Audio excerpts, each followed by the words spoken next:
Okay, so let's get into this. This whole story is really about how one tiny moment of disrespect can just explode into this firestorm of violence. It's about a young guy's journey into some really dark places and maybe, just maybe, a tiny glimmer of a way out. So, our story kicks off right here. October 25th, 1989. And we're inside Ensign Prison, which, if you know anything about it, is one of the most notorious prisons in the entire world. And for a young man named Beta, this is day one, the first day of a sentence that is absolutely going to change his life forever. And this is his welcome. Seriously, not a hello, not a question, just a sudden, brutal attack. The message is crystal clear, right? The rules he knew from the outside? Gone. In this place, survival is all about violence. But here's the thing. He doesn't look like some hardened criminal. So you have to ask, what on earth went wrong? To really get how a pretty normal young guy ends up a killer, we've got to go back. We need to follow the breadcrumbs, the whole chain of events that led him here. Now, Poseida isn't just going to take it. He's not going to be a victim, so he fights back. But just before this thing can really blow up, the whole fight gets shut down. And it's not a guard who does it. It's someone who has a completely different kind of power in here. And this is him. Meet Soe Mayat. Now, he's not a guard, okay? He's an inmate, just like them. But look at him. He's wearing his own clothes, a sports shirt and a jacket. And when this guy speaks, everyone listens. I mean, everyone, from the brand new fish to the toughest guys in the block. He is, without a doubt, the king of this place.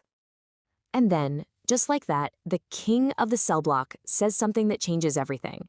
He reveals he knows exactly who Beta is and what he did. So this wasn't just random. Soe Mayat is taking a very personal interest in our new guy. The big question is, why? Okay, to figure that out, we have to hit rewind. This whole crazy, violent story, it didn't start with some big master plan or long-standing feud.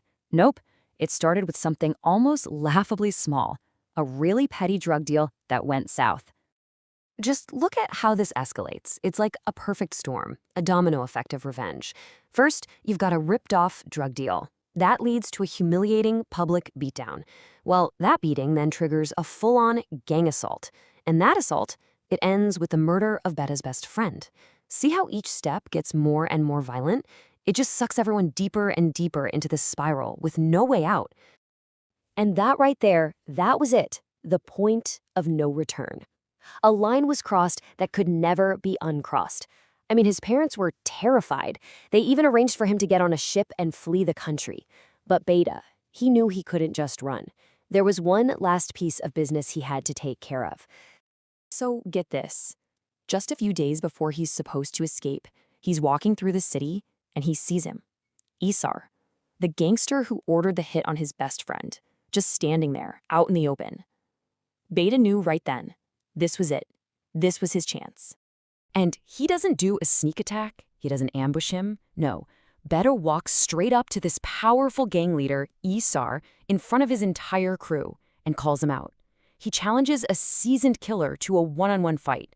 It's basically a declaration of war, right there on the street. So Isar, he's all confidence. He pulls out this big knife and rushes in. But what he doesn't see are the 2 bayonets Beta had stashed. And the fight, it's over in seconds. It's shockingly fast. Beta moves with this deadly precision, and just like that, the infamous gang leader is dead on the pavement. But Beta doesn't run. Instead, he turns to Isar's crew, who are just standing there completely stunned, and he says this. He's drawing a line in the sand, right? Separating their way of doing things from his own, let's call it, twisted code of honor. And then he does exactly what he said he would. He just walks to the police station and turns himself in. So let's fast forward. Beta actually survives his prison sentence. And a big reason for that was Soe Mayat's protection. He gets released early in 1992 for good behavior. But the world he walks out into, it's a completely different place from the one he left behind. And the cost, the personal cost of what he did, it was just immense. While he was locked up, tragedy hit his family. And not just once. He lost both of his parents. His mother passed away from grief, and his father died from a stroke. So when he walked out of that prison, yeah, he was a free man, but he was also completely alone, an orphan. His sisters had sold off the family home and the land, and this was his share, his inheritance. 1.5 million kyats. You gotta understand, this was everything. This was his one shot to try and build a new life from the absolute ruins of his old one. And this really sets up the cruel irony Beta was about to face, right? Because inside prison, with So Maiwat watching his back, there was structure, there was routine, and in a weird way, there was even safety. But out here, on the outside, freedom was about to become way more chaotic and honestly way more dangerous.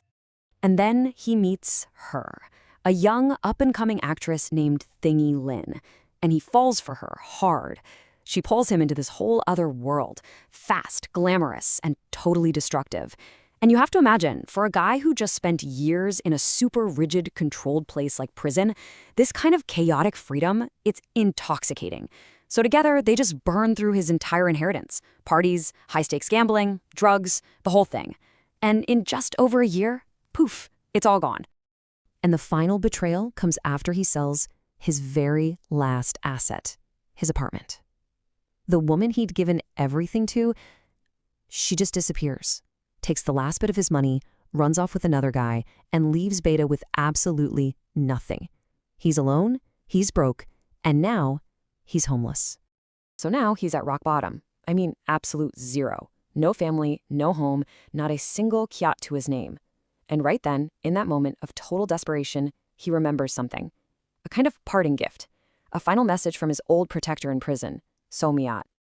It was this address, a lifeline that Somayat had given him years ago, telling him to only use it if he had absolutely nothing left.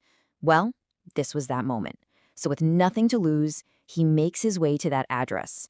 It's his last desperate move.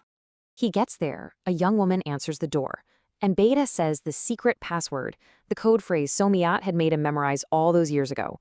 It's a weird kind of cryptic phrase, and honestly, Beta has no clue what it even means.